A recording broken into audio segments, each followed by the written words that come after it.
Please stand for the processional of our graduates and platform party.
Everybody, please take a seat.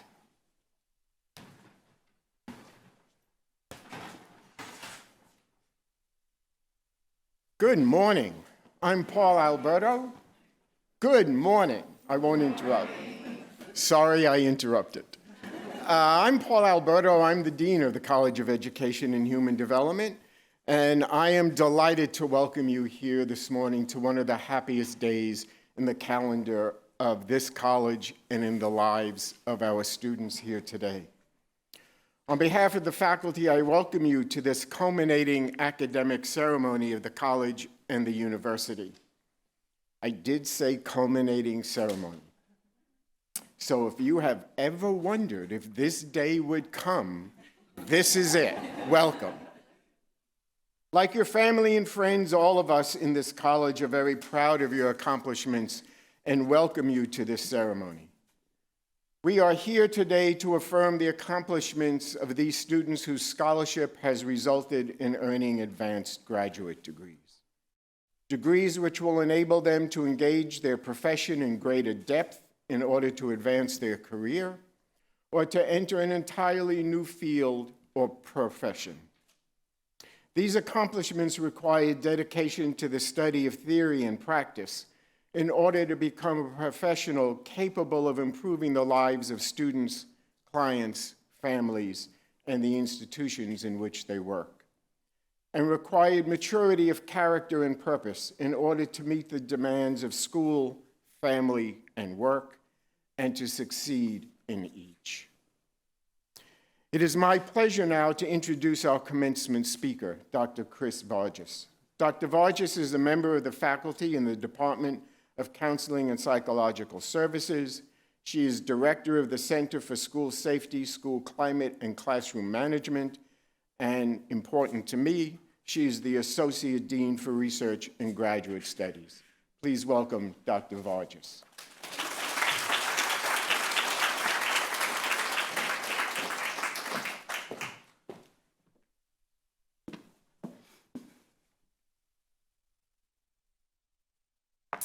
Morning. Thank you, Dr. Alberto, for that warm introduction, and welcome to our honored guests and graduates. This morning, it's my absolute honor to recognize and to congratulate the Georgia State University College of Education and Human Development class of 2022. You've worked harder than you ever thought you could, and today we're here to celebrate your amazing accomplishments. It's important for us to take a moment to recognize those individuals who have walked with you during your educational journey. First, we want to recognize your instructors, professors, faculty members, and advisors. Give them a round of applause.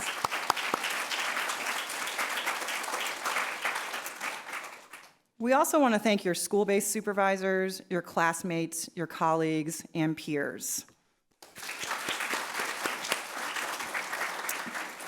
and especially those family members and loved ones who have supported you and encouraged you as only they could. Thank you to everyone. Today, I'll share a brief story about and end with my thoughts and suggestions for you to ponder as you engage in your future work as school psychologists and leaders to support your students, teachers, school mental health professionals, administrators, staff, family, and communities. I'm the proud daughter of a public educator. My dad taught physical education and coached at an urban high school for over 30 years. My brother and I grew up running around the school building, the gym, the football field, the basketball court, and the baseball field. We believed that everyone at the school were our family members, and we trusted each of them to take care of us. We often had one of my dad's student athletes living in our home when they did not have any other place to go. I never knew the reasons why they were there, and it didn't really matter because I was happy for them. So I was happy for them to be there with us. They were a part of our family, and how different were times back then. Throughout my childhood, I watched my dad teach classes, run practices, and silently coach from the sidelines and dugout. He was a master with instruction and classroom management. My dad was strict. The players and students often referred to him as old school. He had high expectations and a heart of gold. I also saw him struggle as he fought against systemic inequities that had impacted his students, families, and the community where he worked. I watched as his student athletes experienced racism on the field and how he tried to protect them in those situations.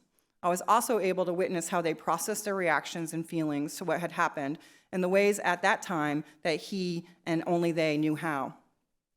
I was a sponge, and he was my idol.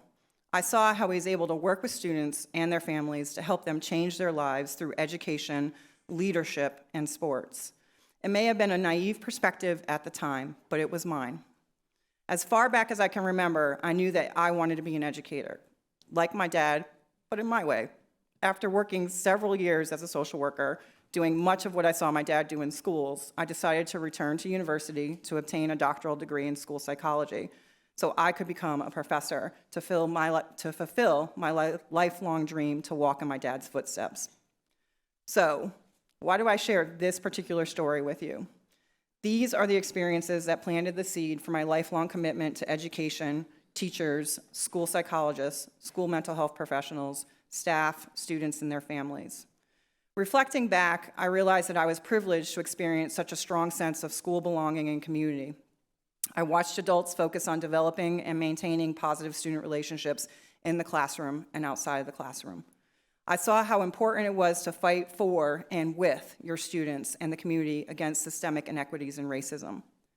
I witnessed firsthand the amount of time, energy, and devotion that went into creating a safe, supportive, and affirming school.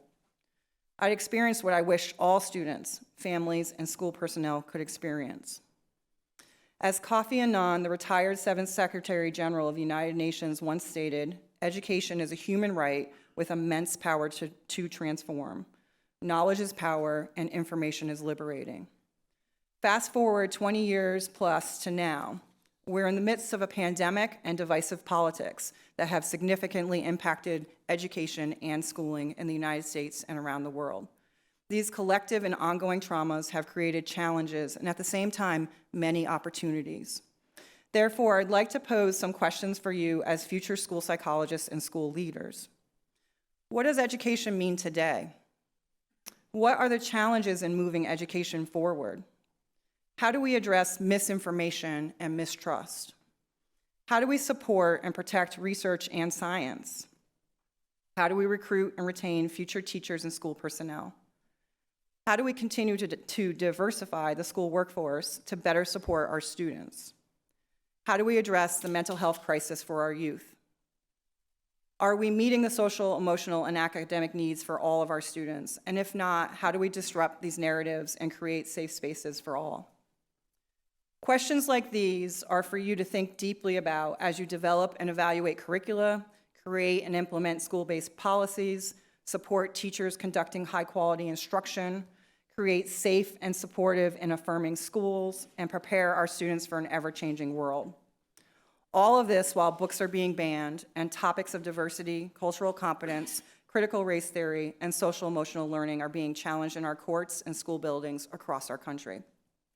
Never has education been more important. Yet it has been a difficult and stressful times for our teachers, school mental health professionals, school personnel, and our students. While limited attention has been focused on the needs of our school leaders, we have worked tirelessly throughout this pandemic.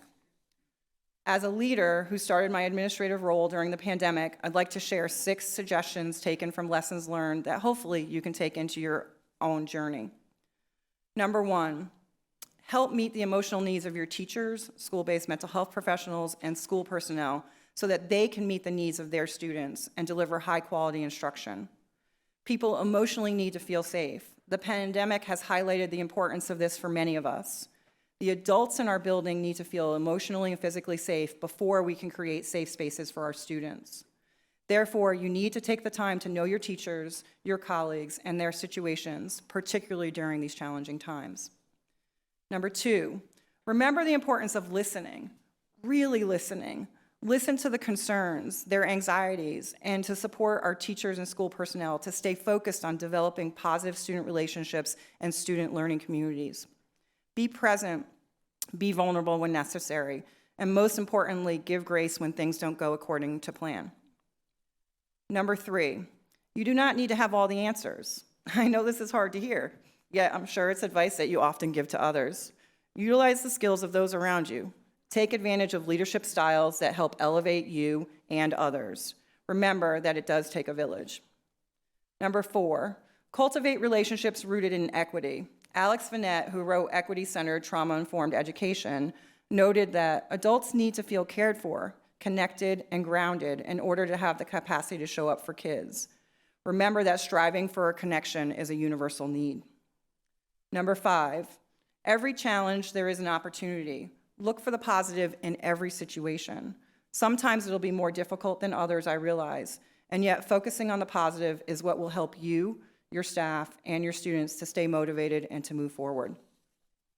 Number 6, manage your stress. Take care of yourself through sleep, nutrition, exercise. Check on others who have the same role that you have. Find a mentor, someone who has had the job before you, and a coach, someone who can help you create strategies and actions for change. Remember that being a school psychologist and a school leader can sometimes be lonely due to the nature of our jobs. Reach out to your colleagues, stay connected, and create healthy boundaries regarding school, home, and technology. Pace yourself. This is not a sprint, it's a marathon, and we need you. I'd like to finish with some words from our GSU College of Education and Human Development mission. We drive each generation of educators and human service professionals to think creatively and to always be one step ahead. You've gained the skills needed to promote physical and mental well-being, the knowledge to share expertise with schools and communities, and the experience to improve the future for those who need it most. As you leave here, you will continue to explore, innovate, and lead, and to be the advocate and change agent that is so needed in our world today. Congratulations again to the Georgia State University College of Education and Human Development Class of 2022.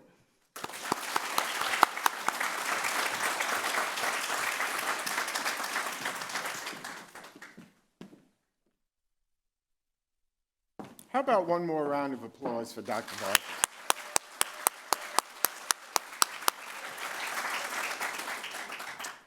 And we will now confer some degrees. Will each of you being awarded a degree please stand?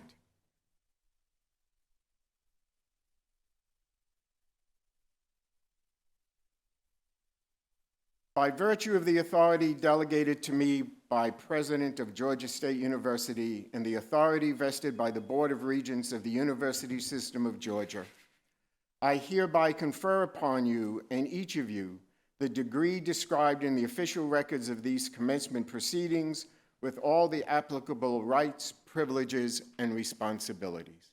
Congratulations.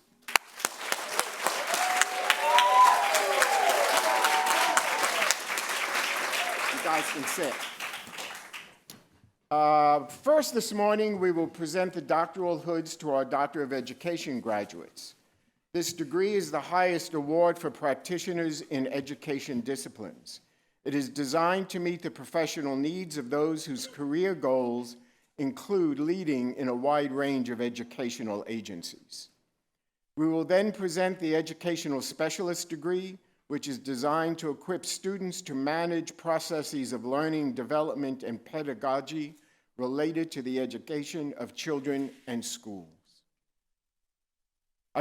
Dr. Vargas will come back and help us, and we will also be joined by Dr. Deshonda Patterson, the Associate Dean for Faculty Development and Equity, who will call each of our graduates forward.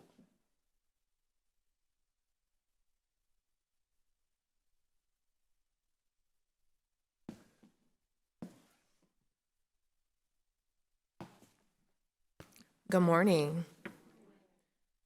I would like to invite Dr. Jennifer Esposito, Chair of Educational Policy Studies, to join Dr. Alberto on the stage. For the degree of Doctor of Education in Educational Leadership, I would like to announce Caroline L. Diaz, and her major advisor is Dr. Cheryl Cowart Moss.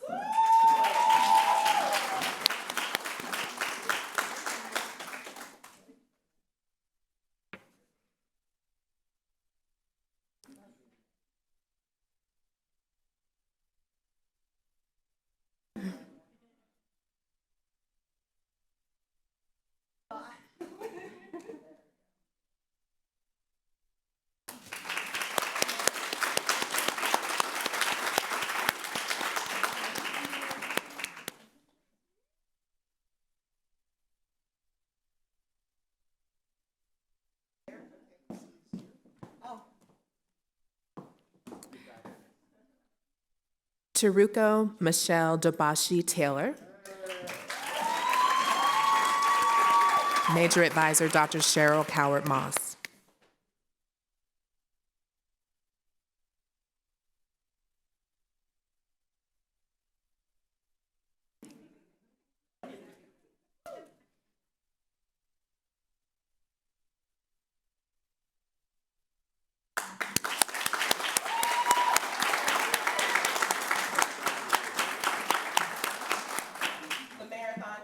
Yes. Rolandria Nicole Justice Emanuga. Major advisor, Dr. Cheryl Cowart Moss.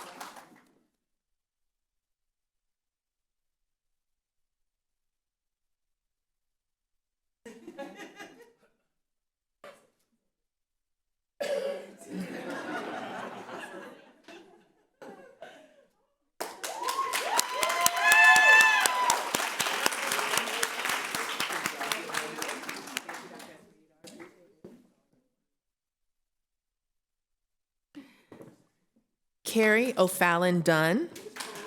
Major advisor, Dr. Ying Ying Wong.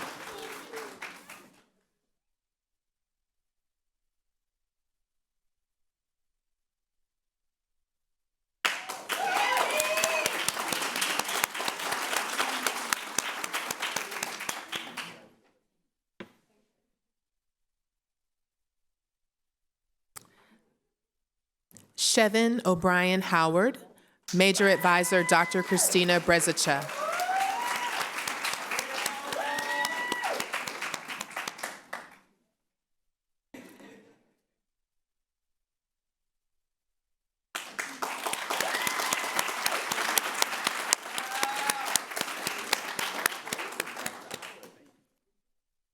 Congratulations. Christian Stephen Leonard Paget. Major advisor, Dr. Nicholas Sowers.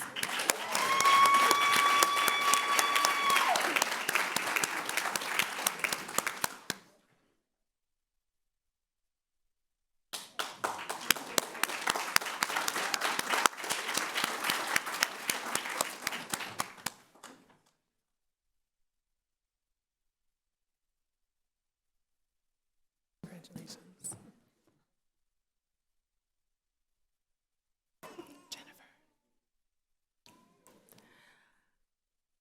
Let's give a round of applause for the Doctor of Education degree candidates.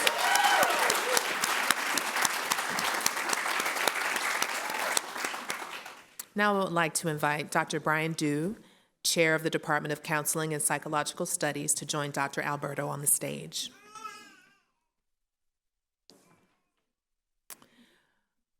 For the Specialist in Education and School Psychology, Jasmine Nicole Camp.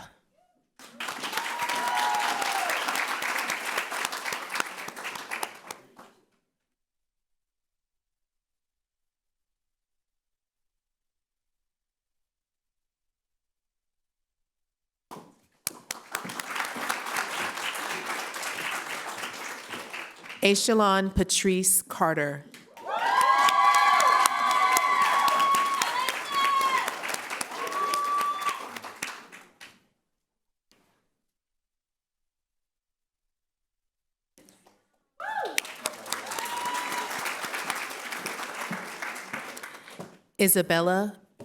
Sally Augusta Eswine.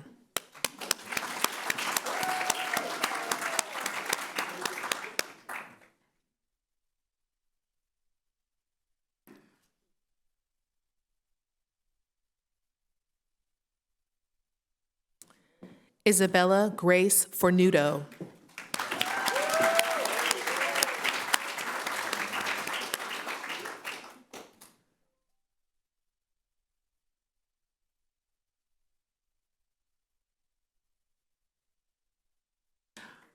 Rebecca Maria Grunewald.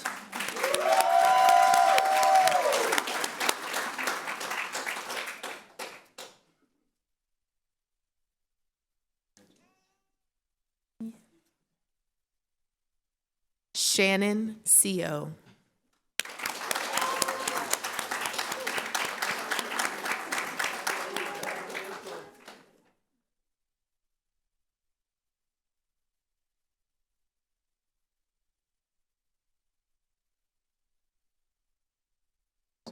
Elise Connor Sheldon.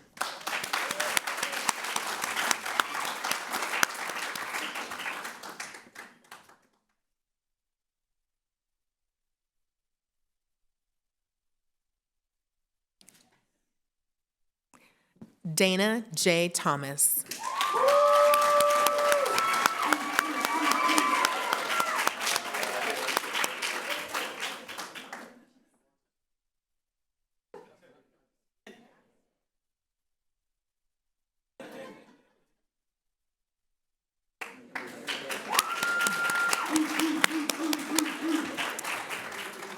Dimitri Levon Wing Paul.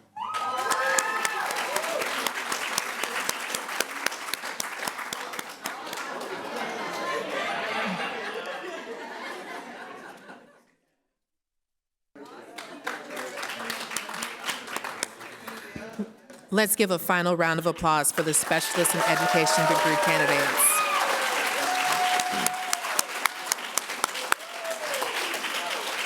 I'll now invite Dr. Alberto back to the podium for closing remarks.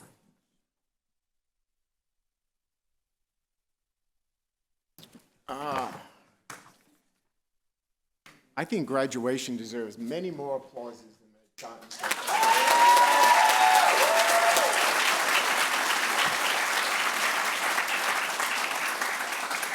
I do need you to applaud one more set of people who make this look so easy and seamless. Angela Turk, Claire Miller, Hillary Meister, and Zena Young.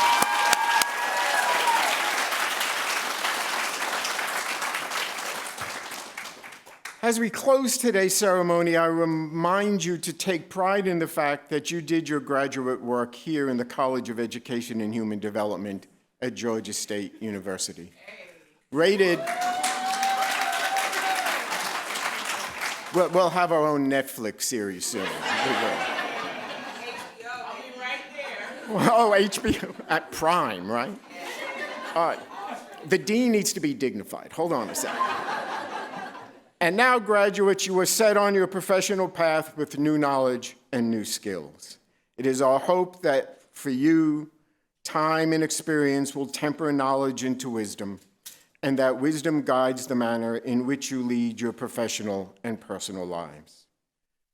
Everybody will join us outside for a reception where we will eat and be merry, and thank you for joining us today.